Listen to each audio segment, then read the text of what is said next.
అనేక మందిని నా వెంట తిప్పుకుంటే నాకు మహిమ వస్తుంది, నాకు ఒక ఇది ఉంటుంది, సమాజంలో ఒక బలం ఉంటుంది. రాజకీయాల్లో ఏదో ఉంది, రాజకీయ నాయకుల్లో ఏదో ఉందని చెప్పేసి ఒక మత్తులో నేను ఒకప్పుడు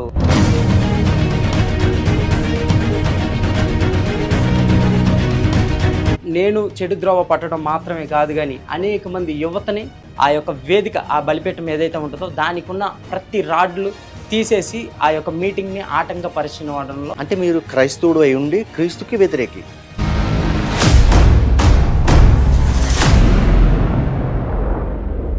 దేవుడు నిజంగా ఉన్నాడని నాకు తెలిసింది. ఉన్నాడని తెలిసిన తర్వాత దేవుడి మీద ద్వేషం ఎక్కువైంది. దేవుడు ఉన్నాడు, ఎందుకు ఉపయోగం?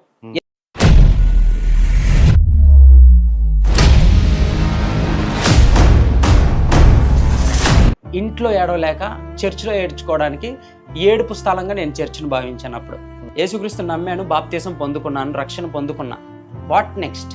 దేవుని యొక్క బలిపీఠాన్ని కూల్చడానికి ఇష్టపడిన నన్ను ఈరోజు ప్రతి సందులో కూడా ఆయన యొక్క బలమైన బలిపీఠాన్ని నా చేత అంటారు కదా, ముళ్ళును ముళ్ళుతోనే తీయాలని. సో అదేవిధంగా ఒక యువతను మార్చగలిగే శక్తి. అంటే మీరు వీధి సువార్తకు వెళ్ళినప్పుడు ప్రధానమైన రౌడీ షీటర్లో ఒక అతను మీకు వ్యతిరేకంగా వచ్చారంట, నిజమేనా? నేను మరచిన నన్ను మరువలేదు, నేను విడచిన నన్ను విడువలేదు. ఏముంది నాలో యేసయ్యా, ఎందుకని నేనంటే ఇంత ప్రేమయా? ఏముంది నాలో యేసయ్యా, ఎందుకని నేనంటే ఇంత ప్రేమయా?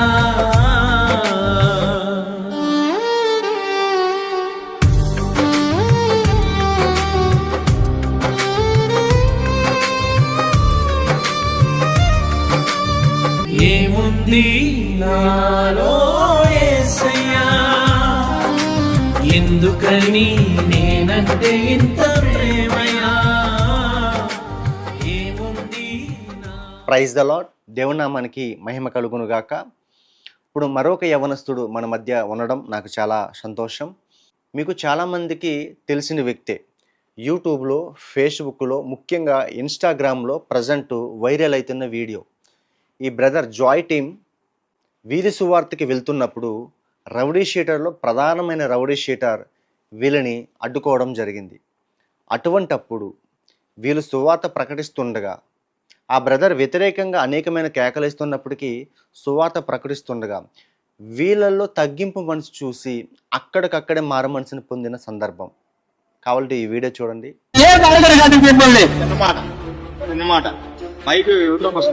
నేను ఇప్పుడు తగ్గిపోతాయి అన్నట్టుగా నమ్మండి, నమ్మేస్తాను. ఒక నిమిషం తగ్గిపోతాయి, లేట కనుక 10 రోజులు తగ్గిపోతాయి. నాకు డౌట్ ఉంది, నేను అడుగుతున్నాను, తప్పేమి లేదు. నన్ను మరువలేదు, నేను విడచిన నన్ను విడువలేదు. ఏముంది నాలో యేసయ్యా, ఎందుకని నేనంటే ఇంత ప్రేమయా? ఏముంది నాలో యేసయ్యా, ఎందుకని నేనంటే ఇంత?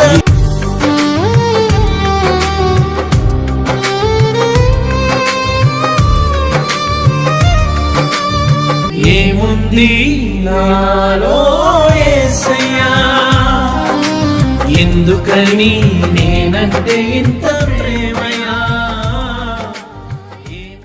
తప్పకుండా ఈ బ్రదర్ సాక్ష్యం మొదటి నుంచి చివరి వరకు చూడండి. అలాగే అనేక మందికి షేర్ చేయమని కోరుచున్నాను. Praise Lord brother. Praise Lord. మీలాంటి యవనస్తులు కలవడం నాకు చాలా సంతోషంగా ఉంది బ్రదర్. మరి మీ జీవిత సాక్ష్యాన్ని పంచుకుంటారా?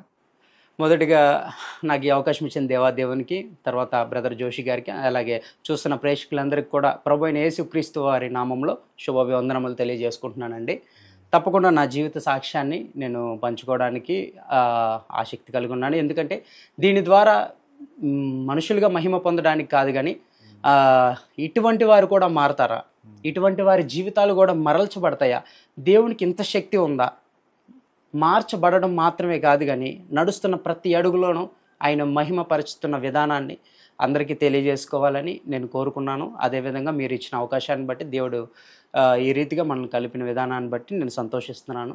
తప్పకుండా నా సాక్ష్యాన్ని మీకు పంచుకోవాలని ఆశిస్తున్నాను brother. Okay brother, thank you. కొన్ని విషయాలు క్లుప్తంగా మీ ఫ్యామిలీ బ్యాక్గ్రౌండ్ గురించి వివరిస్తారా? తప్పకుండా బ్రదర్. మొదటగా నా సాక్ష్యంలో కీలకమైన విషయం నా యొక్క కుటుంబ పరిస్థితి. నాకు వచ్చేసి 2 అన్నయ్యలు, నేను ఆఖరి వ్యక్తిని.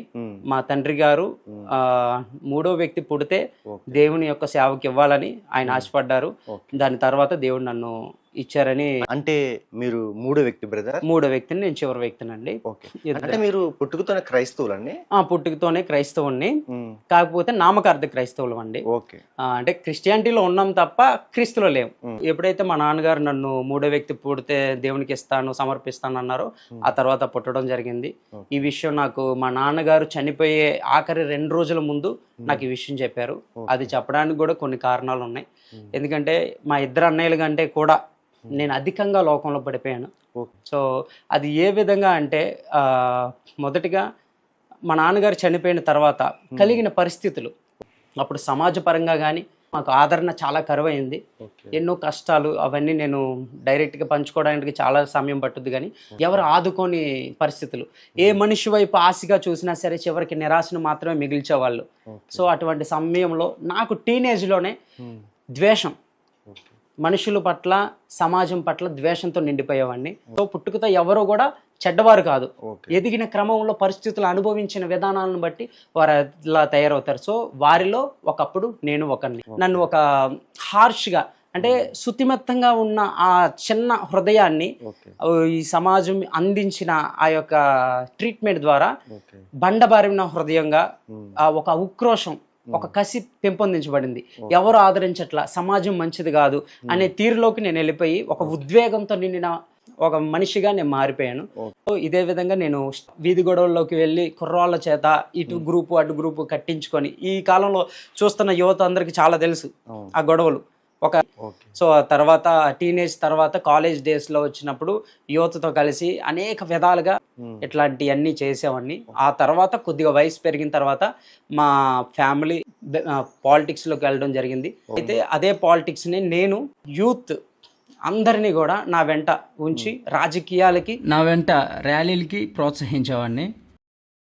దాని ద్వారా వారు కూడా నా వెనక అనేక మంది వచ్చేవారు. సో ఆ యువత అందరినీ కూడా నేను రాజకీయాల్లో ఏదో ఉంది, రాజకీయ నాయకుల్లో ఏదో ఉందని చెప్పేసి ఒక మత్తులో నేను ఒకప్పుడు ఆ యువత అందరినీ కూడా రాత్రనక పగలనక మరి యవనస్తుల్ని మీ వెనక తిప్పుకుంటున్నారు రాజకీయ పరంగా. కుటుంబ పరిస్థితి ఏమైందని ఎప్పుడు మీరు ఆలోచించలేదా బ్రదర్? లేదు బ్రదర్, అంటే చూసుకునేవాడిని. అనేక మందిని నా వెంట తిప్పుకుంటే నాకు మహిమ వస్తుంది, సమాజంలో ఒక బలం ఉంటుంది. ఎవడైనా వచ్చినా సరే నా వెనక అనేక మంది ఉండేవాళ్ళు, వారిని ప్రోత్సహించేవాడిని, తృప్తిపరిచేవాడిని. సో ఈ విధంగా ఉన్న సమయంలో బ్రదర్ మరి మీరు ఏ రాజకీయ పార్టీలో తిరిగేవారు బ్రదర్? అంటే ఆ రాజకీయ పార్టీల పేరు నేను ఇంత మందిలో నేను చెప్పకూడదు కాబట్టి నేను దాన్ని దాచుంచుతున్నాను ప్రస్తుతానికి. దాని వల్ల అవసరం కూడా లేదు కాబట్టి. సో చివరాఖరికి నేను ఏదో ఒక విధంగా నా యొక్క కసి తీరాలి.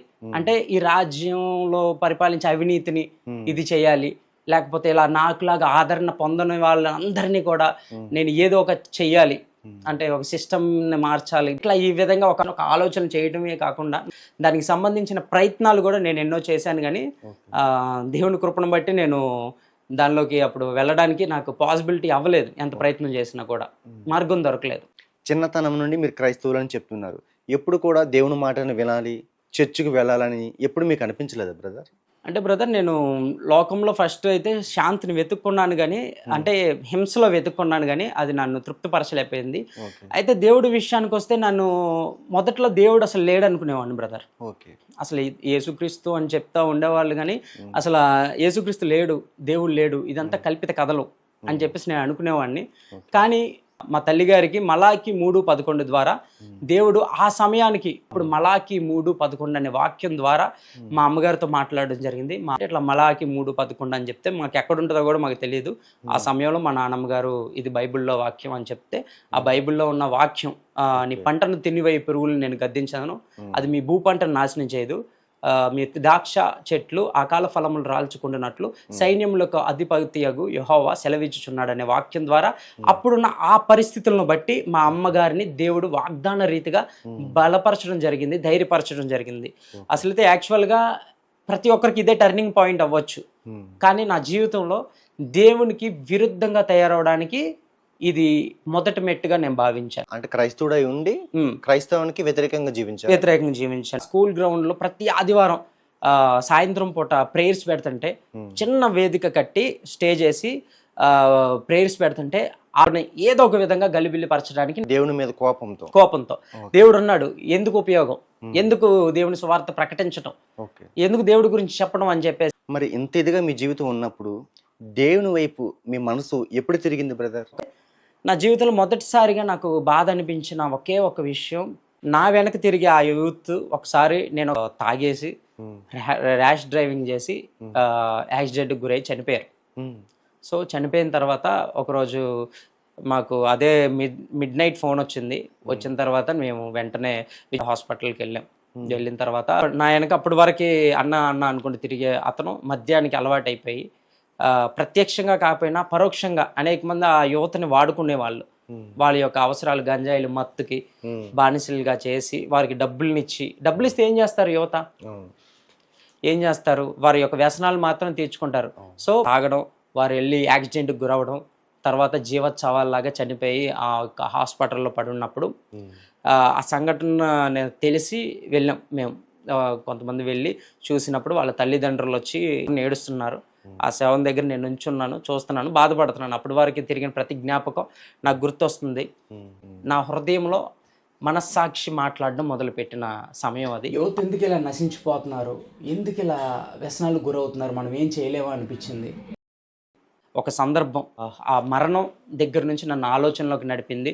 ఆ ఆలోచన కాస్త నా శరీరాన్ని మొదటగా కృంగదీసింది. అంటే ఒక చిన్న జ్వరంతో మొదలయ్యి అది చికెన్ గున్యా అనే ఫీవర్గా మారింది. అంటే ప్రతి జాయింట్లు కూడా పట్టేసి ఆ క్షణంలో మొత్తం బాడీ అంతా నిర్జీవంగా పడిపోయింది. కొంచెం కదిపినా కూడా నొప్పులు. అది 1 రోజు కాదు, 2 రోజులు కాదు, కానీ 4 నెలల వరకు నేను మంచానికి పరిమితం అయిపోయాను. కనీసం ఆ నొప్పులకి కారే కన్నీటిని కూడా నేను నా చేతితో తుడుచుకోలేని పరిస్థితి.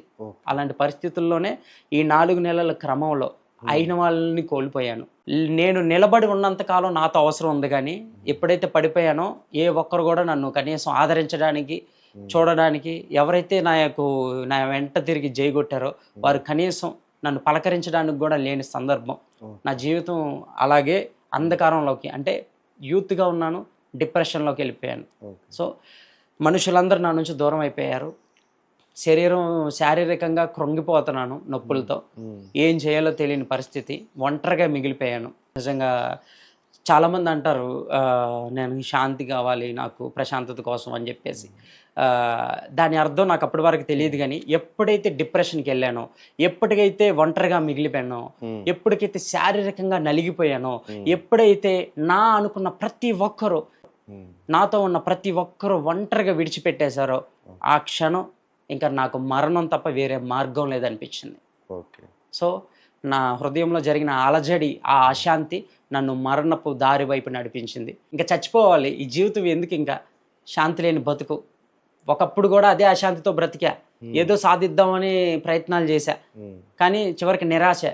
ఇప్పుడు చూస్తే కనీసం ఏ శరీరాన్ని అయితే చూసుకొని ఎగిరిపడ్డానో అదే శరీరం పడిపోయిన పరిస్థితి నొప్పులతో. తర్వాత అందరూ విడిచిపెట్టిన ఒంటరితనం, ఇంకెందుకు ఈ జీవితం అనుకొని ఇంకా నేను మరణించాలని 4 నెలల తర్వాత నిర్ణయించుకున్న తర్వాత రోజే నేను ఇంకా బ్లడ్ టెస్ట్ చేయించుకోవడానికి, అంటే ఆ నొప్పులు తగ్గినాయా, ఆ యొక్క ఇన్ఫెక్షన్ తగ్గిందా అని చెప్పేసి చెక్ చేయించుకోవడానికి ల్యాబ్కి వెళ్ళినప్పుడు, బ్లడ్ టెస్ట్ ల్యాబ్కి వెళ్ళిన తర్వాత కూర్చొని బ్లడ్ ఇచ్చాను. ఆ కూర్చున్న సమయంలో నేను ఇదివరకు ఎలా ఉన్నానో ఆ కుర్రాడికి తెలుసు, ఆ ఏరియాలో ల్యాబ్ కాబట్టి, అన్న ఇదివరకు చాలా బాగుండేవాళ్ళు, ఎంతగా ఉండేవాళ్ళు, ఎందుకు మీలో ఏదో కోల్పోయిన భావం కనపడుతుంది అంటే, ఏం లేదు అనుకుంటూ నేను అవాయిడ్ చేశాను. కానీ అతను విడిచిపెట్టకుండా నా యొక్క అశాంతిని కనుగొని, నాలో ఉన్న ప్రతి ఎందుకు ఇలా నలిగిపోవడానికి కారణం కనుగొన్నాడు. అంటే అడిగి తెలుసుకొని ఆ తర్వాత చిన్న మాట దేవుని గురించి చెప్పాడు. చెప్పిన తర్వాత, అన్న ఏమి లేదు, దేవుణ్ణి ఒకసారి ప్రయత్నం చేసి చూడు, తర్వాత నువ్వు అనుకున్న మరణాన్ని నువ్వు స్వీకరించు, కాదన్ను అని చెప్పి నువ్వు ఒక ఛాన్స్ ఇవ్వు దీనికి కూడా అంటే సరే అన్నాను. ఆ తర్వాత అతను ఒక సెమీ క్రిస్మస్ ఈవెంట్కి నన్ను పిలిచాడు, బలవంతం పెట్టాడు చెప్పాలంటే. సరే బలవంతంగానే వెళ్ళాను. అక్కడన్నా ఏమైనా శాంతి దొరుకుద్దేమో చూద్దామని వెళ్ళిన తర్వాత అక్కడ నేను ఉన్నాను కానీ ఉండినట్టు లేను. సో దేహం మాత్రం ఉంది, జరుగుతుంది, ఓకే అనుకొని ఒక ఆశతో ఉన్నాను తప్ప నాకు అందుకోలేకపోతున్నాను. అంటే వెంటనే మారిపోయినాను నేను చెప్పలేను. సో ఆ తర్వాత ఇంకొక మీటింగ్స్కి పాస్టర్ గారు రాజ్ ప్రకాష్ పాల్ గారు సింగినగర్లో జరిగిన ఆ యొక్క మీటింగ్స్కి నేను వెళ్ళినప్పుడు మొదటి రోజు మీటింగ్కి వెళ్ళాను, ఏమనిపించలేదు.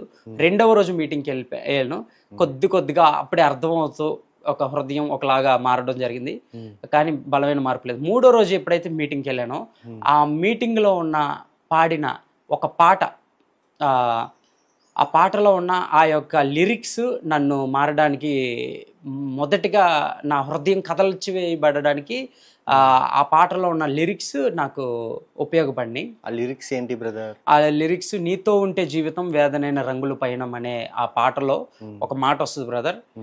లోకంలోన ఎన్నో వెతికా అంతా శూన్యమే, చివరికి నువ్వే నిలిచావే సదాకాలమే. ఈ యొక్క మాట ఆ రోజున 18 సంవత్సరాల క్రితం మా నాన్నగారు చనిపోయే చివరి 2 రోజుల ముందు నేను నిన్ను దేవునికి సమర్పించుకున్నాను, దేవుని కోసం నువ్వు జీవించకపోయినా పర్వాలేదు కానీ లోకంలో నశించిపోమాక అని చెప్పేసి మా నాన్నగారు దుఃఖంతో పలికిన ఆ యొక్క మాట నాకు ఆ క్షణం దేవుడు నన్ను ఏర్పరచుకున్నాడు. కానీ నేను లోకంలో ఎంతగానో వెతికాను, లోకంలోనూ ఎన్నో వెతికా, అంతా శూన్యమే. కానీ చివరికి ఎక్కడ వచ్చి పడ్డాను? ఆయన సన్నిధిలో వచ్చి పడ్డాను. చివరికి నువ్వే నిలిచావే సదాకాలమే అనే ఆ యొక్క మాట నా జీవితం, ఆ 2 మాటల్లోనే నా జీవితం మొత్తం కనబడింది బ్రదర్. ఈ పాట నన్ను ఆ రోజున సమస్త గర్వాన్ని, సమస్త అశాంతిని, సమస్త స్వార్థాన్ని, సమస్త విధములైన నన్ను పట్టిన ప్రతిదాన్ని కూడా దేవుడు ఆకర్షించడం ద్వారా, దేవుడు ఇప్పుడు ఎలా ఆకర్షిస్తాడో తెలియదు బ్రదర్. ఒక స్నేహితుడి ద్వారా ఆకర్షించవచ్చు, మాట ద్వారా, ఒక కరపత్రం రోడ్డు మీద పడిన ద్వారా ఆకర్షించవచ్చు, ఒక మీటింగ్లో ఉన్న పాటలోనే ఆ పాటలో ఉన్న ఒక మాట ద్వారా ఒక మనిషిని మార్చవచ్చు. దేవుడు ఎన్నో విధాలుగా ఒక మనిషిని పట్టుకుంటాడు. సో నన్ను ఆ విధంగా ఆ రోజున ఉన్న ఆ మీటింగ్లో ఉన్న ఆ యొక్క వచనం ద్వారా నన్ను దేవుడు పట్టుకొని ఆ తర్వాత అక్కడికక్కడే నేను కుప్పకూలిపోయి నిజమైన దుఃఖం, నిజమైన ఏడుపు, నిజమైన అంటాడు కదా, ప్రయాసపడి భారం మోయించిన సమస్త జనులారా నా యొద్దకు రండి, నేను మీకు విశ్రాంతినిస్తానని. నా భారంతో కూడిన దుఃఖం అంతా కూడా ఆ మట్టిలో నా కన్నీరు కార్చి నా గ్రౌండ్లో కార్చి మోకాల మీద పడి, అయ్యా నువ్వు ఈ గ్రౌండ్ నుంచి వెళ్ళిన తర్వాత నువ్వు నన్ను బ్రతికిస్తే నీకోసం బ్రతుకుతా, లేదు ఇదే ఆ శాంతితో ఉంచితే నేను మరణిస్తా, ఇంకా నా జీవితం అయితే నేను నీకు సమర్పిస్తున్నా అని చెప్పేసి ఒక ఇదిని నేను దేవుడి దగ్గర విడిచిపెట్టి నేను ఆ గ్రౌండ్ నుంచి బయటికి వెళ్ళడం జరిగింది. అప్పుడు మీకు బ్రతకాలని ఒక ఆశ పుట్టింది? బ్రతకాలని ఆశ పుట్టింది. అంటే నేను బ్రతకడానికి ఒక సోర్స్ దేవుడు ఉన్నాడు, నేను జీవించడానికి ఒక హోప్ దేవుడు ఉన్నాడు. ఈ దేవుడు నన్ను బ్రతికిస్తాడు అని నమ్మకం వచ్చింది. ఒకవేళ బ్రతికిస్తే బ్రతుకుతా, లేదంటే ఖచ్చితంగా మరలా నశించిపోవడానికి సిద్ధం. నేను దేవునికి విడిచిపెట్టేశా, నాకు కాదు. అప్పటి వరకు నా సొంత నిర్ణయాలు, నా పరిస్థితి కొంచెం తారుమారైతే చనిపోదాం అనుకున్నా, కానీ ఇప్పుడు దేవుడి మీద భారం వేసా. అయ్యా ఇంకా నన్ను నీకు సమర్పించుకుంటున్నా, నువ్వు బ్రతికిస్తే నా పరిస్థితులు మార్చి నేను బ్రతుకుతా, లేదు నువ్వు ఇదే నా పరిస్థితి, ఇదే నా దుఃఖము, ఇదే నా అశాంతి నాకు ఇస్తే నేను ఖచ్చితంగా మరణిస్తాను. ఇక నా జీవితం నీ చేతుల్లో పెడుతున్నాను, ఒకవేళ బ్రతికిస్తే మాత్రం నీ కోసం జీవిస్తా అని ఒక మాట చెప్పి తర్వాత ఇంటికి వచ్చి పడుకున్న తర్వాత మొదటిసారిగా నేను ఎక్కువ కళలు దర్శనాలు అనేవి ఎక్కువ ఇదివరకు నచ్చేవి కాదు, నమ్మేవాడిని కూడా కాదండి. దేవుడు మాట్లాడతాడంటే నిజంగా ఆయన జీవం కలిగిన దేవుడు అని మొదటిసారిగా నాకు తెలిసిన సందర్భం.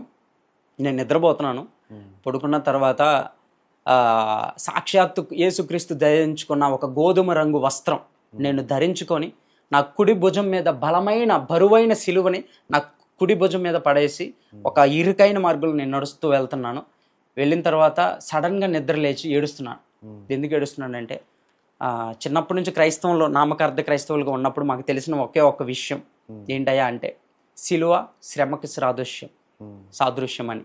సో ఆ యొక్క సిలువను మోయిస్తున్నట్టు నాకు కల వచ్చినప్పుడు నేను అనుకున్నా, దేవా నువ్వు కూడా ఇంకా నన్ను శ్రమే ఉందనే నువ్వు చెప్పేశావు, ఇంకా నాకెందుకు ఈ జీవితం అని ఏడ్చేటప్పుడు మా అమ్మగారు వచ్చి ఎందుకు ఏమైందంటే, అమ్మ ఇంకా నా జీవితం అయిపోయింది, దేవుడు కూడా నన్ను శ్రమకు అప్పగించేసాడు అనుకుంటా, నేను నమ్మక దేవుడిని నమ్మాను కానీ దేవుడు నన్ను విడిచిపెట్టేశాడు శ్రమకి, ఆ సిలువను మోస్తున్నట్టు నాకు కల వచ్చింది, ఇంకెందుకమ్మా నా జీవితం అని అదే దుఃఖంలో ఉన్న క్షణం అది.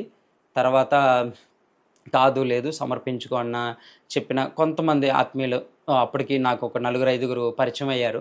సో వాళ్ళ మాటల ద్వారా ప్రోత్సహించబడి బాప్తీసం తీసుకో, నీ శ్రమలు తొలగుతి మంచిగా మారుతావు అని చెప్తే అప్పుడు నేను బాప్తీసం ఒక తెలిసిన పాస్టర్ గారితో తీసుకొని ఆ తర్వాత అలా ఉండిపోయాను. అంటే ఇది సువార్తకి వెళ్ళకపోయే ముందు ఒక బ్లాంక్ స్టేజ్. యేసుక్రీస్తుని విశ్వసించాను నిజరక్షకుడుగా, యేసుక్రీస్తుని నమ్మాను, బాప్తీసం పొందుకున్నాను, రక్షణ పొందుకున్నా. What next? ఒక గత జీవితంలో లాగే ఇది కూడా వెళ్ళిపోతుందా నామకార్థంగా? లేదా ఇంత జీవితాన్ని మార్చి మరణం నుంచి నన్ను తప్పించి విడిపించి ఎంతో కొంత శాంతి అప్పటికి నా హృదయంలో వచ్చింది దేవుని విశ్వసించటం ద్వారా. సో నేను ఒకప్పుడు ప్రాణానికి తెగించిన నేను క్రీస్తు కోసం తెగించాలి ఆశపడ్డాను, కానీ ఏం చేయాలో నాకు అర్థం కాలేదు. అంటే నేను పొందుకున్న రక్షణ నా వరకే పరిమితం అయిపోయింది. సో ఏం చేయాలో తెలియని పరిస్థితిలో మొదటిగా యూత్ అందరూ ఎదుర్కొనేది, విశ్వాసులైనా దేవుని కోసం నిలబడేవారైనా సరే ఎక్కువ మంది ఎదుర్కొనేది ఏదైనా ఉందంటే టెంప్టేషన్స్. అటువంటి టెంప్టేషన్సే నాకు వచ్చాయి, బలహీనతలు వచ్చాయి. ఆ బలహీనతలు నేను జయించడం కోసం లోకపరమైన సినిమాలు, రీల్స్, టెంప్టేషన్స్ ఇవన్నీ జయించడం కోసం ఆగలేక ఏం చేయాలో తెలియక మొదటగా సోషల్ మీడియా ఇన్స్టాగ్రామ్ని నేను డియాక్టివేట్ చేసి దీని ద్వారా నేను పాపంలోకి ఎక్కువ పోతున్నా. లోకము, సినిమాలు, అన్ని వ్యర్థమైన దృశ్యాలు ఇవన్నీ కనపడుతున్నాయి. ఇలాంటివన్నీ కనపడినప్పుడు నేను క్రీస్తులో నిలబడాలంటే అవ్వదు నాకు అని చెప్పి డియాక్టివేట్ చేశాను. కానీ ఒంటరితనంలో ఇంకా ఒక ఎంప్టీ మైండ్స్ డెవిల్స్ డెన్ అన్నట్టుగా ఖాళీగా ఉన్న హృదయం దెయ్యాలు ఆక్రమిస్తాయి అంట. కాబట్టి ఒంటరిగా కూడా ఉండలేకపోతున్నా. సరే ఒక పని చేద్దాం, ఇన్స్టాగ్రామ్ క్రియేట్ చేసి దేవుని వాక్యాలు ఏమన్నా 4 చూద్దాం బలపడడానికి, ఆ రీల్స్ ద్వారా పాటల ద్వారా కొంచెం నేను నిలబడడానికి అవకాశం ఉంటుందని చెప్పి ఒంటరిగా ఒక ప్రైవసీతో నేను ఒక ఇన్స్టాగ్రామ్ అకౌంట్ క్రియేట్ చేశాను. దాంట్లో మొదటి ఫాలోవర్గా మా ఏరియాలో నా బెస్ట్ ఫ్రెండ్ ఒక అతను ఉంటాడు. సో అతను డ్రగ్స్కి, దొంగతనాలకి అన్నిటికీ బానిస.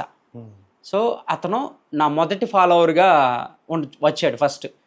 అప్పుడు నాకు ఒక ఆశ కలిగింది, వీడు నావాడే, నా స్నేహితుడే. సో నేను రక్షించబడ్డా కదా, వీడికి కూడా ఎలాగోలా రక్షణ వైపు నడిపించాలి. నాకు గాస్పెల్ చెప్పడం రాదు, దేవుడి గురించి తక్కువే తెలుసు, నాకు ఏం తెలియదు. సో వీడికి ఏ విధంగా అయినా స్వార్థను అందించాలి, ఎలా అందించాలి అనుకున్నప్పుడు ఓకే, నా ఇన్స్టాగ్రామ్లో వీడు మొదటి ఫాలోవర్ వీడే అయ్యాడు కాబట్టి వీడికి కనపడేటట్టుగా ఏదైనా రీల్స్, దేవుడి మాటలు వీడికి ఏమైనా పంపిద్దాం అనుకొని ఒక చిన్న రీల్ దేవుని గురించి అప్లోడ్ చేయడం జరిగింది బ్రదర్. అది అప్లోడ్ చేయడం ద్వారా ఆ రీలు ఒకేసారిగా హైగా వెళ్ళిపోయింది, అంటే వైరల్గా ఒక ఎక్కువ వ్యూస్ ఇదిగా మారడం జరిగింది. దాని కింద ఎంతోమంది కామెంట్స్, వారి బ్రతుకులు మార్చడం ఇవన్నీ చూశాను. సో ఒక సోషల్ అంటే సువార్త అంటే వీధుల్లోకి వచ్చి చేస్తారు అనుకుంటారు, కానీ ఇలా మీకులాగా మీడియా పరంగా కూడా అనేక మంది సాక్ష్య జీవితాలని సువార్తగా అందించి వీరి జీవితం మార్చిన దేవుడు నా జీవితం కూడా మారుస్తాడు అనే ఒక నిరీక్షణ కలిగిస్తున్న మీలాంటి వాళ్ళలాగా నేను కూడా సోషల్ మీడియా తరపున స్వార్థను ప్రకటించాలి ఏదో ఒక విధంగానే ఆశ కలిగిన సందర్భం అది. సో అలా వస్తున్న సందర్భంలో అలా రీల్స్ 4-5 పెట్టిన తర్వాత ఒక సహోదరి నాకు పరిచయం అయ్యారు, నా తవిత అనే ఒక సిస్టర్ పరిచయం అయ్యారు. సో ఆవిడ ఏం చేశారంటే, బ్రదర్ ఒక ఆ రీల్స్ గురించే, బ్రదర్ ఆ రీల్ నాకు కొలాబ్ చేస్తారా ఇట్లా మాట్లాడుకున్న సందర్భంలో నా మాట తీరు చూసి సిస్టర్కి ఎందుకు అడగాలనిపించిందో తెలియదు, నా జీవిత సాక్ష్యం అడిగితే పూర్తిగా చెప్పాను. ఆ సిస్టర్ ద్వారా దేవుడు నన్ను అక్కడ పట్టుకొని ఇలా జాయ్ మిషన్ అనే ఒక ప్లాట్ఫామ్ ఉంది వైజాగ్లో, ఒక 2 బ్రదర్స్ చేస్తున్నారు అట్లా గాస్పెల్, మీరు చేస్తారా, సహవాసం ఉంది గూగుల్ మీట్స్ ద్వారా, మీరు జాయిన్ అవుతారా, విజయవాడలో మీరు ప్రకటిస్తారా అని చెప్పేసి ఆవిడ నన్ను తీసుకెళ్ళి ఆ గూగుల్ మీట్స్, అంటే నేను ఒకటే చెప్తా యువతకి ఎప్పుడైనా నా టీంకి కూడా, ఒక మనిషి బాగుపడాలన్నా చెడిపోవాలన్నా వాడి యొక్క సహవాసమే కారణం అవుతుంది, వాడి యొక్క స్నేహితులే కారణం అవుతారు. లోకపరమైన స్నేహితులు చూసావా, లోకంలో పడిపోతావు. దైవికమైన సాన్నిహిత్యాన్ని నువ్వు కోరుకొని దైవికమైన బిడ్డలతో ఉన్నావా, దేవుని వైపు నడిపిస్తారు అని నా జీవితంలో మొదటిసారిగా ఒంటరిగా ఉన్నప్పుడు టెంప్టేషన్స్ గురయ్యేవాడిని. కానీ ఎప్పుడైతే ఆ సిస్టర్ నా జీవితంలో దేవుడిని పరిచయం చేసి ఒక సహవాసాన్ని, నలుగురు యూత్ని ఆన్లైన్ ద్వారా నాకు పరిచయం చేశారో, అప్పుడు మెల్లగా దేవుని మాటలు 4 తెలుసుకోవడం జరిగింది. తర్వాత మీరు విజయవాడలో గాస్పుల్ని మీరు ప్రకటించాలి అన్నప్పుడు చాలా భయపడ్డాను. అంటే ఎందుకు భయపడ్డానంటే ఏదో జరుగుద్దని కాదు, కానీ ఈ గాస్పుల్ ప్రకటించే విధానం నాకు తెలియదు. దేవుడికి అప్పటికి కొంచెం మిడిమిడిగానే తెలుసు, దేవుడు ఆదరిస్తాడు, శాంతినిస్తాడు, దేవుడు రక్షిస్తాడు, దేవుడు మన కోసం చనిపోయాడంట. ఎందుకు చనిపోయాడు, ఎలా చనిపోయాడు, ఇవంతా కూడా నాకు తెలియదు. సో నేను ఆ సిస్టర్తో ఒకటే అన్నా, అమ్మా నాకే తెలీదు, నేను ఎలా చెప్పగలను అని చెప్పి. ఈ మాట అంటే నాకు ఒకటి గుర్తొస్తుంది, మోషే గారు నోటి మాంద్యం కలిగిన వాడిని నేను ఎలా మాట్లాడగలనాయి అంటే, నేను నీ సహాయం చేస్తాను, నేను ఉన్నాను కదా నీతో, నువ్వు వెళ్ళి మాట్లాడు, ఇజ్రాయెల్ సైన్యాన్ని విడిపించు అన్న మాట నాకు ఇప్పుడు గుర్తొస్తుంది. సో ఆ సందర్భంలో అజ్ఞానంతో, దేవుని గురించిన జ్ఞానం లేక, అమ్మ నాకే తెలియదు, నేను ఎలా గాస్పుల్ చెప్పగలనంటే, లేదు బ్రదర్ మీరు చెప్పగలరని నన్ను ప్రోత్సహించారు. సరే చివరికి ఒకటే చెప్తా, నాకు చెప్పడం, సువార్త ప్రకటించడం అయితే నాకు తెలియదు, కానీ ఎవరైనా ప్రకటించే దైవ జ్ఞానం ఉన్న వాళ్ళని ఒకళ్ళిద్దరిని పెట్టండి, నేను వారికి బౌన్సర్గా, ఒక బాడీ గార్డ్గా నిలబడతాను. అంతకేతో రాజకీయ నాయకులకి ఎలా ఉండేవారో ఇప్పుడు సువార్థకులకి అలా ఉంటాను. అవును, అంతకేతో రాజకీయ నాయకులకి ఏ విధంగా అయితే అండగా ఒక బలంగా నిలబడేవాడినో, ఈ రోజున నా టర్నింగ్ పాయింట్లో సువార్థికులకి నేను బౌన్సర్గా, ఒక అండగా, రక్షణ కవచంగా నేను నిలబడడానికి. అంటే నేను లోకంలో ఎన్నో చూసా, జీవితాన్నే తెగించిన వాడిని. సో ఇప్పుడు దేవుని కోసం అదే ప్రాణం విడిచిపెట్టడానికి నేను పెద్ద ఆలోచించాల.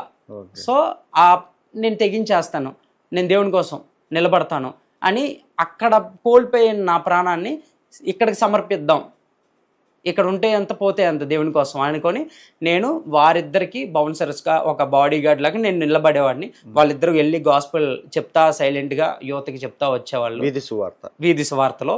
సో అనేక మంది మధ్య అన్యులకి ప్రకటించేటప్పుడు నేను వెనక నిలబడేవాడిని. ఏదైనా గొడవ జరిగితే నేను వెంటనే వెళ్ళిపోయి వాళ్ళని బ్రతిమలాడో, లేకపోతే వారికి అడ్డగా నిలబడో, ఒక సెక్యూరిటీగా ఉండేవాడిని. ఆ తర్వాత అంటే ఇంకా బలంగా ప్రకటించవచ్చు, ఇంకా చెప్పాలి, ఈ విధంగా చెప్పాలి అనుకునేవాడిని, కానీ బైబిల్ జ్ఞానం నాకు తక్కువ ఉండేది. సో ఆ తర్వాత వీళ్ళు అక్కడ స్వార్థకి వెళ్ళేవాడిని, ఆదివారం పూట ఖాళీ ఉన్నప్పుడు వెళ్తూ ఉండేవాడిని. ఇటువైపు వచ్చి దేవుని గురించిన 4 మాటలు తెలుసుకోవడం, అట్లా చేసిన తర్వాత ఒక రోజున ఒక బస్ స్టాండ్లో నిలబడి బహిరంగంగా స్వార్థను ప్రకటించాను. సో అనేక మంది కాలేజ్ యువత అప్పుడు బస్ కోసం వెయిట్ చేస్తుంటే వారందరికీ కూడా బలంగా గొంతెత్తి స్వార్థను ప్రకటించినప్పుడు అనేక మంది యువత ఆ రోజున ఆకర్షితమయ్యి దగ్గరకు వచ్చి దేవుడి గురించి చాలామంది అడిగి తెలుసుకొని ఇలా జరిగింది. సో ఆ రోజు ఎత్తిన ఆ గొంతు ఈ రోజు వారికి దేవుని కోసం మారుమోగుతూనే ఉంది. ఎప్పుడైతే నాకు సువార్త రాదు, నా వల్ల కాదు అనుకున్నానో, ఈ రోజున అనేక మందికి స్వార్థను ప్రకటించే విధానాన్ని బోధించగలిగేవాడిగా నలుగురికి, నా వద్దున్న టీమ్మేట్స్కి నన్ను దేవుడు నిలబెట్టాడు. ఒకసారి మొదట్లో నేను విజయవాడ, గుడివాడ 2 ప్రాంతాల్లో స్వార్థ ప్రకటించేవాడిని, గుడివాడలోను విజయవాడలోను. సో ఒకసారి గుడివాడ నుంచి స్వార్థ ప్రకటించి వచ్చేటప్పుడు ఆ యొక్క రైల్వే ట్రాక్ మీద ఒక యాక్సిడెంట్ అయింది. సో యాక్సిడెంట్ అయిపోయిన తర్వాత మోకాలు బాగా కొట్టుకుపోయి రక్తంతో తిరిగి విజయవాడ వచ్చాను. విజయవాడ వచ్చి పడుకున్నాను. ఆ తర్వాత మరలా తిరిగి స్వార్థకి వెళ్ళే టైంలో మరలా యాక్సిడెంట్ అయింది. అప్పుడు హెల్మెట్ వల్ల నేను బ్రతికాను చెప్పాలంటే, దేవుని కాపుదల ఆ విధంగా నాకు ఆ రోజే పెట్టుకొని ఇచ్చాడు హెల్మెట్ దేవుడు. సో ఆ విధంగా దేవుడు నన్ను రక్షించాడు. అదే రాత్రిపూట ఏ గుడివాళ్ళలో అయితే దెబ్బ తగిలిందో అదే కాలికి మరలా అదే గాయం, మరలా అక్కడే రక్తం, మరలా ఒళ్ళంతా చితికిపోయి ఆ విధంగా నేను స్వార్థలో 2 సార్లు యాక్సిడెంట్కి ఒక రోజు తర్వాత ఒక రోజు గురైన తర్వాత నలిగిపోయి ఇంటికి వచ్చి పడుకున్నాను. ఒక బెడ్ మీద అలా పడుకున్న టైంలో మా అమ్మగారు నా గత జీవితం అంతా చూశారు, ఇప్పుడు చూస్తున్నారు. అప్పుడు ఆ హృదయంలో కలిగిందంట, ఇప్పుడు 3 నెలల క్రితం, అప్పటికి నేను సువార్తలోకి రాలేదు, ఏదైతే సిలువ దర్శనం నాకు సిలువ మోస్తున్నట్లుగా వచ్చిందో ఆ యొక్క దర్శనం మా అమ్మగారు గుర్తొచ్చి, అప్పుడు నువ్వు ఏడ్చావు, సిలువ మోస్తున్నట్లుగా దర్శనం వచ్చిందమ్మా, నా జీవితం ఇంకా దేవుడు కూడా కాపాడలేకపోతున్నాడా, శ్రమలకు అప్పగించాడని. దేవుడు నీ జీవితాన్ని శ్రమకు అప్పగించవచ్చు, కానీ అది సువార్త నిమిత్తమైన శ్రమ తప్ప నశించిపోవడానికి కాదు. శ్రమ అనేక మందిని రక్షించే విధానంలో నువ్వు పడే శ్రమ తప్ప నిజమైన శ్రమ కాదు, లోకపరమైన శ్రమ కాదని మా అమ్మగారు ఆ మాట నాకు ఆ సిలువుకు వచ్చిన ఆ దర్శనానికి భావం ఆఫ్టర్ 3 months తర్వాత నాకు తెలిసింది. సో అదే దేవుడు నన్ను పిలిచిన కాలింగ్ అని అప్పుడు నేను గ్రహించలేకపోయాను. ఎప్పుడైతే ఆ సువార్తలోకి నాకు తెలియకుండానే వచ్చి సువార్త ప్రకటించిన తర్వాత మా అమ్మగారు చెప్పారో అది దేవుడిని నన్ను పిలిచిన కాలింగ్గా నేను గుర్తించాను. సో ఎప్పుడైతే నా గత జీవితంలో అనేక మంది యువతని రాజకీయ మార్గాలు పట్టించి నడిపించి తిప్పుకున్నానో, అదే యువతని ఈ రోజున క్రీస్తు వైపుకి, ఆయన అందించిన రక్షణ స్వార్థ వైపుకి నడిపించడం జరుగుతుంది. ఆ కృపణించిన దేవునికి నా హృదయపూర్వక ధన్యవాదాలు, వందనాలు తెలియజేసుకుంటున్నాను. అదేవిధంగా ఏ యువతనైతే నేను అప్పట్లో రాజకీయాలకు కానీ అలవాటు చేశానో, వారు నశించడానికి పరోక్షంగా నేను కారణం అయ్యానో, ఈ రోజున అటువంటి మద్యంలో, అటువంటి వ్యసనాల్లో, అటువంటి బానిస సంఖ్యలలో ఏదైతే నేను అనుభవించిన డిప్రెషన్లో ఉన్న అనేక మంది యువతకి ఈ రోజున వారి సంఖ్యలను తెంచడానికి ప్రభు యొక్క వాక్యం చేత, ఆయన చేసిన ప్రేమ సువార్త ద్వారా, ఆయన ఇచ్చిన రక్షణ ద్వారా అనేక మందిని రక్షించి ఈ రోజున ఆయన వద్దకు నడిపించడానికి సాక్షిగా నన్ను నిలబెట్టాడు. అదేవిధంగా దేవుని యొక్క బలిపీఠాన్ని కూల్చడానికి ఇష్టపడిన నన్ను ఈరోజు ప్రతి సందులో కూడా ఆయన యొక్క బలమైన బలిపీఠాన్ని నా చేత కట్టించడం జరుగుతుంది. ఆమేన్. సో ఈ విధంగా నా సువార్త ప్రయాణం ఉంది. ఇంకనూ అనేక మందికి యువతని ఆయన వద్దకు నడిపించాలని నేను దేవుని ప్రార్థిస్తున్నాను. సో ఈ విధంగా నా సువార్త జర్నీ 3 ప్రారంభమైన ఈ యొక్క జర్నీ ఈ రోజున 300 మంది యువత అనేక వ్యసనాలలో ఉండి, బలహీన స్థితుల్లో ఉండి దేవుని కోసం జీవించాలనుకుంటున్నానన్నా జీవించలేకపోతున్నా, నిలబడాలనుకుంటున్నానన్నా నిలబడలేకపోతున్నా. గత కాలపు గాయాలు, గత కాలపు పరిచయాలు, గత కాలపు వ్యసనాలు నన్ను విడిచిపెట్టట్లేదు అంటే అలాంటి వారిని కూడా ఆదరించి వారికి బాధ్యతని, స్వార్థ భారాన్ని భుజాన వేసి దేవుని కోసం ప్రయాసపడే విధానంలో వారి బ్రతుకులు మారడం, వారికి వారు మారడంతో పాటుగా వారు అనేక మందిని మార్చే యువతగా, అంటే అంటారు కదా ముళ్ళును ముళ్ళుతోనే తీయాలని. సో అదేవిధంగా ఒక యువతను మార్చగలిగే శక్తి రాజకీయం వైపు నడిపించిన నేను ఇప్పుడు క్రీస్తు వైపు నడిపిస్తున్నాను. ఇలా వీధి సువార్తకి వెళ్తున్నప్పుడు ప్రస్తుత రోజుల్లో మనం సోషల్ మీడియాలో చూసినటువంటి ఏమైనా మీకు ఎదురైన బ్రదర్? స్వార్థకి వెళ్ళినప్పుడు చాలా పర్సిక్యూషన్స్ మేము చూసాం బ్రదర్. అంటే చాలా మంది ఎందుకు ప్రకటిస్తున్నారని దాడి చేసిన వాళ్ళని, ఇలాంటి వారిని చాలా మంది చూసాం. కానీ మనం క్రీస్తు యొక్క ప్రేమ నిమిత్తం తగ్గింపుతో వారిని తిట్టకుండా, నిందించకుండా, గాయపరచకుండా, యువత ఎంత ఉద్వేగంతో ఉంటారో తెలుసు, ఎంత బలంతో ఉంటారో తెలుసు. పైగా ఎక్కువ మంది బలగంతో వెళ్ళినప్పటికీ కూడా మేము ఇక్కడ వెనక 50 మంది ఉన్నప్పటికీ కూడా ఒక వ్యక్తి మమ్మల్ని విమర్శించినా కూడా ఆ వ్యక్తికి తగ్గి వెనక్కి వచ్చేవాళ్ళమి. అదే క్రీస్తు యొక్క తగ్గింపు, అదే ఆయన యొక్క కరుణ, ఆయన ఇచ్చిన మనకి మొదటి ప్రిన్సిపల్. సో సువార్తకు వెళ్ళినప్పుడు మొదటిగా మన యొక్క ప్రవర్తన ద్వారా సువార్తను ప్రకటించే వారిగా ఉండాలి. సో మీరు అడిగిన విధానాన్ని బట్టి చాలామంది పర్సిక్యూషన్ చేశారు మమ్మల్ని, చాలామంది వ్యతిరేకించారు. దాంట్లో ఒకటి చెప్పాలంటే రీసెంట్గా ఒకటి జరిగింది. ఒక వ్యక్తి వచ్చి, అందరికీ తెలుసు, ఒక వ్యక్తి వచ్చి సువార్తని అడ్డగించాడు. అడ్డగించి ఎందుకు చెప్తున్నావు సువార్త, దేనికి చెప్తున్నావు, సువార్తను అర్జెంటుగా ఆపేయాలని చెప్పి చాలా గొడవలు పెట్టి విపరీతమైన బూతు మాటలు మాట్లాడాడు. మాట్లాడినప్పుడు అప్పుడు మనం ఏ విధంగా, మొదటిగా చాలామంది అడుగుతున్నారు ఈ ప్రశ్న కూడా సోషల్ మీడియాలో, ఎలా డీల్ చేశారని. మొదటిగా అక్కడ మీరు చూసినట్లయితే ఎవరైనా సరే ఆ వ్యక్తి ఎంత కోపంతో ఉన్నాడో మనం అంత కరుణతో ఉన్నాం, ఎంత దూషించాడో అంత ప్రేమ మాటలు మాట్లాడాం. మొదటి విజయం మనం అక్కడే సంపాదిస్తాం. సో ఎంతటి అగ్ని అయినా సరే కొంత నీటితో ఆర్పగలం. కాబట్టి ఆ వ్యక్తి ఎంత కోపంతో, ఎంత ద్వేషంతో వచ్చాడో అంత ప్రేమగా 2 చేతులు కట్టుకొని ఆయనకి సమర్పించుకొని సరెండర్ అయిపోయి, నేను ఆయన మాటలు విని ప్రేమతో జవాబిచ్చి, అన్న నా మాట వింటావా, నేను మాట్లాడడానికి కొద్దిగా అవకాశం ఇస్తావా అంటే, ఏం మాట్లాడుతావు చెప్పు, ఏమంటావు చెప్పు అని చెప్పేసి అడిగాడు. అడిగినప్పుడు నేను చాలామంది అనుకుంటారంటే ఏదో బలమైన మాటలు మాట్లాడాడు, ఏదో ఉంది దాంట్లో, ఏదో చెప్పాడని చెప్పేసి చాలామంది, అందుకే అతను చివరికి మోకాళ్ళు వేసాడు అని చెప్పేసి అనుకుంటారు. కానీ ఏమీ లేదండి. మొదటగా నేను ఒప్పుకోవాల్సిన ఒక విషయం, అక్కడ మాట్లాడింది నేను కాదు కానీ నాలో ఉన్న పరిశుద్ధాత్మ దేవుడు. సో ఆయన కార్యం ఆయనే సఫలపరుచుకుంటున్నాడు. ఆ మాటల్లో నేను ఏమీ చెప్పలేదు, అన్న దేవుడు నీ కోసం వచ్చాడు, చనిపోయాడు, నీ పాపం తీస్తాడు, ఈ మాటలు మాత్రమే చెప్పలేదు. కానీ మొదటిగా సువార్త అంటే దేవుడి యొక్క త్యాగంతో పాటుగా ఒక వ్యక్తి జీవితంలో వాడి యొక్క హృదయంలో ఉన్న గాయాలతో మనం మాట్లాడటం. ఎంతోమంది అశాంతితో ఉన్నారండి, గాయాలు చెంది ఉన్నారండి. నేను కూడా ఒకప్పుడు కృంగిపోయిన ఉన్న దశ, అది గాయాలు చెందిన దశ. అప్పుడు నేను ఎవడయ్యా నా గాయాలను మార్పేది అనే వెతుకుతాను తప్ప ఎవరు నా కోసం ఏం చేశారనేది నేను వెతకను. నా గాయం మాన్పేవాడు, నాకు శాంతినిచ్చేవాడే నాకు కావాలనుకున్నాను. సో దేవుడు అంటాడు కదా, ప్రతి గాయాన్ని కట్టువాడు నేనేనని. సో ఆ విధంగా గాయాన్ని కట్టే దేవుని నేను పరిచయం చేశా. నేను అతని హృదయం మీద చేయిపెట్టి, అన్న నువ్వు తాగున్నావు కదా, అనేక మంది నిన్ను ఎంతో విధంగా నిన్ను చీప్గా చూస్తున్నారేమో, నిందిస్తున్నారేమో, నిన్ను పట్టించుకోవట్లేదేమో, ఈ లోకం నిన్ను తృణీకరిస్తుందేమో, కానీ ఈ తాగుడికి బానిసైన విధానం దేవుడికి తెలుసన్నా. ఏ నరకము, ఏ క్షోభ, ఏ గాయాలు ఈ గుండెల్లో ఉంటే నువ్వెంత స్థితికి నువ్వు వెళ్ళావో, ఎన్ని అనుభవిస్తే, ఎంతమంది మనుషుల చేత నువ్వు అవమానించబడితే ఈ వ్యసనానికి నువ్వు బానిసయ్యావో ఈ లోకం అర్థం చేసుకోలేకపోవచ్చు. ఈ లోకమంతా నిన్ను వెసిరేయొచ్చేమో, కానీ ప్రభు అయిన యేసుక్రీస్తు ఒక్కడు మాత్రమే నిన్ను పట్టుకున్నాడన్న. ఆయన మాత్రమే నీ ప్రతి గాయాన్ని మాన్పగలిగే ఒకే ఒక్క దేవుడు, నజరేయుడైన యేసుక్రీస్తు.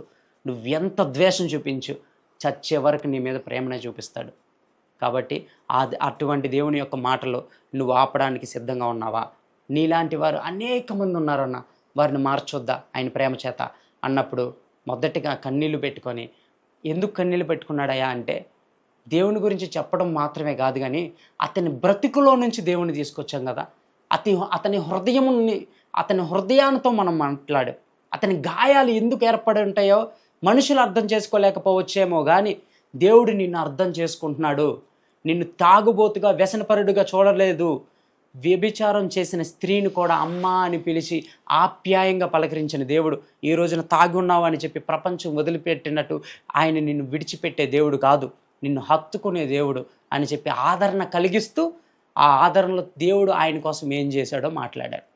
సో ఆ విధంగా వెంటనే కళ్ళ నిండా నీళ్లు పెట్టుకొని, ఎవరైతే ఉక్రోషంతో, ద్వేషంతో క్రీస్తు సువార్తను ఆపాలని వచ్చాడో అటువంటి వ్యక్తే కళ్ళ నిండా నీళ్ళతో, గుండె నిండా భారంతో 2 మోకాల మీద పడిపోయి అక్కడికక్కడే ఆయన్ని సమర్పించుకోవడం జరిగింది దేవునికి. సో అన్న నా కోసం ప్రార్థన చేయండి, ఈ వ్యసనం నుంచి బయటికి రావడానికి, నా జీవితం మారడానికి, నా బ్రతుకులో శాంతి సమాధానం రావడానికి అన్నప్పుడు ప్రార్థన చేసాం. ఆ తర్వాత మాకు తెలిసింది ఏంటంటే ఆర్ఆర్పేటలో ఉన్న ప్రథమమైన రౌడీ షెటర్స్లో అతను ఒకడని. సో అతను ఆ తర్వాత కూడా మేము ఆ క్షణం ఏమన్నా భావోద్వేగానికి గురయ్యాడా లేదా నిజంగా జీవితం మార్చబడిందా అని ఎంక్వైరీ చేసినప్పుడు కొంతమంది సోషల్ మీడియా వాళ్ళే, అన్న మీరు గత కాలంలో సువార్త చెప్పారు కదా, ఆ అన్న ఈ రోజున మార్చబడ్డాడు ఈ సువార్త ద్వారా, ఇలా దేవుడిని నమ్ముకొని ప్రార్థనకి వెళ్తున్నాడు అని చెప్పి కొంతమంది కామెంట్స్ రూపంలో పెట్టడం జరిగింది. అది చదివినప్పుడు నిజంగా అయిన సంతోషం వచ్చింది. సో సువార్త యొక్క శక్తి ఇదండి. అదే సువార్త నా జీవితాన్ని మార్చింది. నేను మారి అక్కడే ఉండిపోక, నేను ఏ సువార్తను పొందుకొని మారానో అదే సువార్తని అనేక మందికి అందించి అనేక మంది జీవితాలని దేవుని వైపు నడిపించడానికి ఆయన నాకు కృపనిచ్చాడు.